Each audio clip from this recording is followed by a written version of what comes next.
Veritas 846, Radio Katotohanan. Veritas 846, a faith-centered radio committed to evangelization. Nagbibigay ng impormasyon at humuhubog sa lahat ng tagapakinig ng malalim at matibay na pananampalatayang Katoliko at pastong pamumuhay.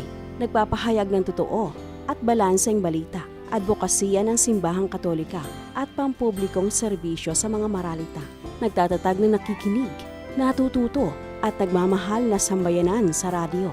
Alam mo ba na ikaw ang isa sa nilalayo ng Veritas 846 na paglingkuran dahil kabilang ka sa 85% sa populasyon ng Pilipinas ng mga Katoliko at sa Metro Manila 90% nating mga Katoliko at 15% ang tapat sa obligasyon na katulad mo. Layon din ng Veritas 846 ang makapagbahagi sa 1 milyon na mahihirap na pamilya dito sa Kamaynilaan at sa Karatig Pook. Bilang misyon ng ating radyong pangkatoliko, kasama ka sa inaanyayahan na maging kapanalig. A listening, learning, and loving Veritas 846 Kapanalig Radio Community. Nakaugat ang kapanalig sa Mateo 23 verse 8.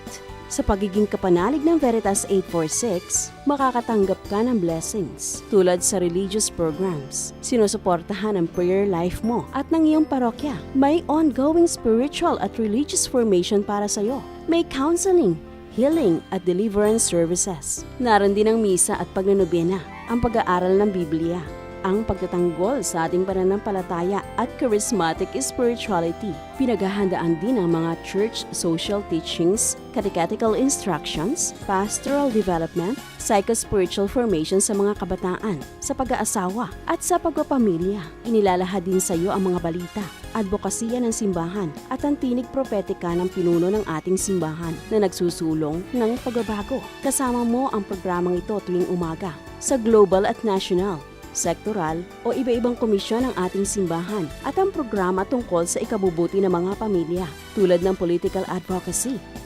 cultural advocacy, environmental advocacy, economic advocacy.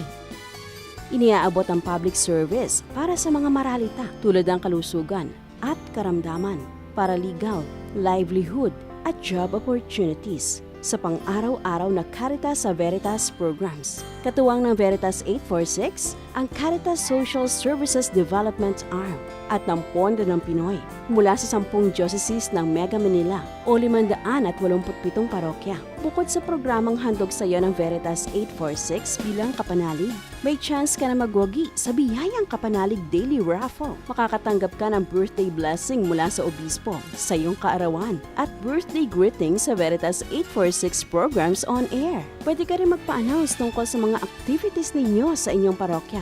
Hindi ka na rin mag-iisa kapag may problema dahil sa Kaakbay Kapanalig 1-to-1 Caring Ministry. Maisasama sa Veritas 846 Church Portal ang mga impormasyon tungkol sa inyong organisasyon at parokya. Makatatanggap ka ng kapanalig items at magiging kapanalig ID holder ka. Kaya mag-yes kapanalig na sa 0918-837-4827. Isend mo ang iyong pangalan, address, birthday, parish name, ang landline mo o kaya mag-fill out ng form na available sa iyong parokya. At ano naman ang mission mo kapag kapanalig ka na? Makinig sa Veritas 846 programs on air o kaya mag-log in sa www.veritas846.ph.